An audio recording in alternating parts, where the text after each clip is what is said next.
Hi, I'm Diane Marie Collins, and you have entered the DM Zone. I am visiting today with Dr. Eileen Borris, or as I like to call her, Dr. B. Welcome to the DM Zone, Dr. B. Oh, thank you so much, DM. It's a pleasure to be here. Thank you for inviting me. You are not only a very talented therapist, you are a author, a best-selling author. Let's talk about that book. It's Finding Forgiveness, a 7-step program for letting go of anger and bitterness, and it's filled with how do you learn how to forgive and wonderful, inspiring stories so people can really learn how to do this. And there's a foreword written by His Holiness the Dalai Lama, and there's a story about him as well in the book. Now, how did that come about? The Dalai Lama wrote the foreword. Tell me briefly how that happened. Well, I was in Dharamsala, and I was having a private audience, and I was very, very shy, and all of a sudden it just came out, and I invited him, and he said, of course, this is such an important book, I would be honored. Oh, wow. Wow, how exciting. It's like, okay, can I? Yes. And he said, of course. Oh, I love it. That's wonderful. The steps that you talk about, these are what I found so helpful because it was so logical. I love that. Those steps come through, and those stories that you talked about, give me a couple of examples. Of the steps? Well, we first of all start with how do you define forgiveness? People have such misconceptions. Until we clear that up, people don't know what forgiveness really is. And it's really about changing the way you think. And then we help work through the emotions of anger, fear, and guilt. And we finally get to a place where people can start stepping into the other person's shoes and begin to see things from a different perspective, to reframe it. And that's how we begin to grow in compassion. And from there, they move on to really mourning the loss and really getting spiritual insight. And that's really what forgiveness is about. Now, this was not a self-published book. You had an important publisher. Let's talk a little bit about that and how many languages it has been translated to. Well, I was very lucky. It's one of the top 5 publishing houses. It's McGraw-Hill. And it's been published in a number of countries and translated into 5 different languages. It's just showing how important the topic of forgiveness is around the world. Very much a global subject. Yes, it is. What I love best about the book is the way that you can communicate. You take a topic and topics that are very technical sometimes, and yet you manage to make them so that everyone can understand them. It's all about communication. And I work with so many people, and I really work hard in communicating well because I'm working with the everyday person in therapy, in individual therapy, in marriage counseling, in coaching around forgiveness. So the communication is very, very important, and it's important that the everyday person can really, really understand it so they can incorporate what forgiveness is really all about in a way that is right for them. Now, this really is a good lead-in because your new book is, I'm a former dancer, and it's kind of exciting because you've got a little dance going with your new book about how world leaders should solve conflicts. Tell me about Takes Two to Tango. I love the title, Takes Two to Tango, how world leaders, the steps they need to take to resolve conflict. I use the tango as a metaphor to help, again, explain concepts about political forgiveness. Political forgiveness, again, is very technical, but when you think about what the tango is, from the historical background to how people need to learn how to take their first steps, to the way the people lead one another, and that it takes two to tango, you begin to understand what it takes to help resolve conflict. It takes two people, 2 parties. And so throughout the book, every chapter begins using the metaphor and different aspects of the metaphor of the tango. Now, I understand the tango because I studied the dance. It's exciting to see how well that connects with conflict resolution. Let's take us through a couple of the chapters. I love the way you take those metaphors. So let's start with the first one. Well, the obvious one is leadership. And in order to be a good leader, You need to be able to help someone follow. You need to be empathetic. You need to be compassionate. You need to be strong. You need to be sensitive. All of these are emotions that people feel with a tango.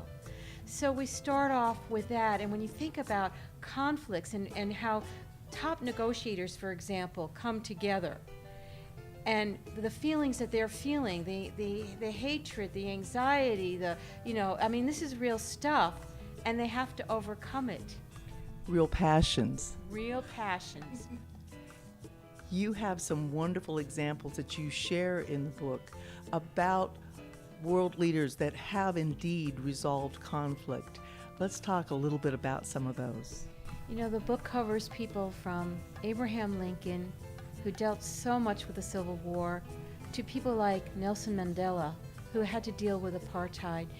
These men knew how to heal nations through their leadership. And this is something we need so much today, because we've got groups in conflict, we've got civil wars going on, we've got so much fighting, we've got corruption going on.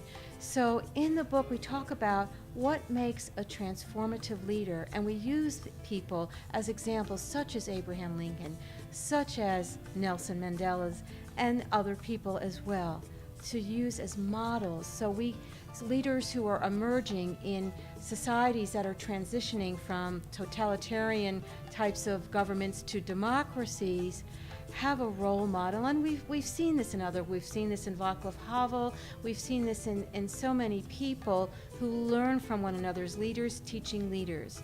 And it's a very big difference to be a transformational leader as opposed to an authoritarian leader, and we've got the most perfect role models that we see in the book. Now, I was going to also add, you have done this, been there, and worked with around the world conflict resolution. Can you share one or two of those stories with me where you've actually been there and helped this happen? I think one of the stories is Nigeria. And I love Nigeria because I first was asked to go in and work with the Christians and the Muslims in that kind of conflict, and also deal with the legality, the Constitution. And so I was facilitating peace dialogues. And when the Christians and Muslims experienced that, they recognized there's something to conflict resolution. So they asked me to come back and give a training in conflict resolution. How do we actually resolve it? What are the tools? And somebody came up to me from the group and said, if I only knew this, I wouldn't have killed so-and-so. We just wonder. And then they asked me to come back to do the work of the schools of forgiveness. So they really understood that this is a process that involves the individual, the community, the nation, and that they needed to do their own inner healing in order to be even more effective in healing communities and nations. Well, this book sounds so exciting and so important, especially at this time of our world, what's happening in it. Besides the metaphor of the tango, for takes two to tango, there's also real science, neuroscience. Let's talk about that.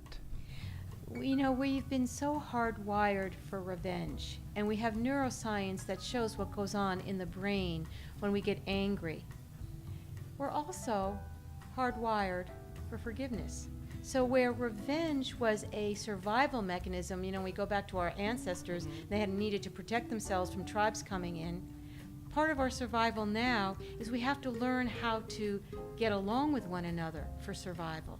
And so there's actually a way to also goad our brain in learning how to forgive. And we are able to do this by helping people become more care-worthy, feeling safe, and then there are also triggers, and this is why reparations become important, because if you've hurt me and then you are willing to give me something in terms of reparations, it registers in my mind that you're suffering too, and it helps me learn to forgive. We're learning a whole lot in neuroscience. We're learning about empathy. We're learning about what it takes in terms of How do we set ourselves up to, for example, bring back child soldiers into the community through the rituals and by giving them meaning into the community again? That's the careworthiness. This all gets registered in different parts of our brain. And as we learn how to work with these things, we begin to learn how to work with our brain. And there's a lot more research that I'm actually now involved with that helps us connect the neuroscience with conflict resolution and with peace building. And so some of that is covered in the book as well. Everything that you've been saying makes me think that you've actually been working with healing nations, and you actually went to the United Nations and spoke there. Let's talk a little about that as well. I've been so fortunate. I was invited to speak at the United Nations General Assembly on forgiveness and the healing of nations. And it's very rare that an individual actually gets invited to talk about this. And in that talk, I really told leaders that people are ready for this, that leaders need to start taking the steps to do this because there are people who are wanting to follow, and the importance of this healing for the nation and how it will improve on so many levels what goes on in a nation. So these were some of the topics I talked about, and talked about why are we really here? What is the reason for us living here today? How do we actually heal ourselves and nations? And it was really groundbreaking work, and certainly something that the United Nations wasn't used to hearing. It was really quite something. And I think that probably that experience is what propelled you to this new book. Absolutely. You know, I saw so much of what it took to heal on an individual level, and the profound effects it had and the transformative effects it had on an individual. And I began to really think, well, if individuals can do that, and nations are made up of individuals, how can we harness this to actually heal nations? It's exciting and takes two to tango. Hopefully we'll be here soon. I cannot wait. Thank you again, Dr. B, for sharing time with me. Thanks so much, DM. It's been my pleasure. And you have been in the DM Zone. Come back soon. Hi, I'm Dr. Borris, and I'm the author of Takes Two to Tango. Are you ready to dance? Takes Two to Tango is about helping you learn how to heal not only yourself, but to learn to heal nations. And I'm ready to help anyone who wants to dance with me. So come along, learn about the book, and connect with me. I'm here for you. I want to teach you how you can help not only heal yourself, but heal nations that you might be living in. It's an important book, it's important work, and I'm ready to dance. Thank you. I'm Eileen Borris, known as Dr. B. Come and connect with me on my website. It's drborris.com, drborris.com.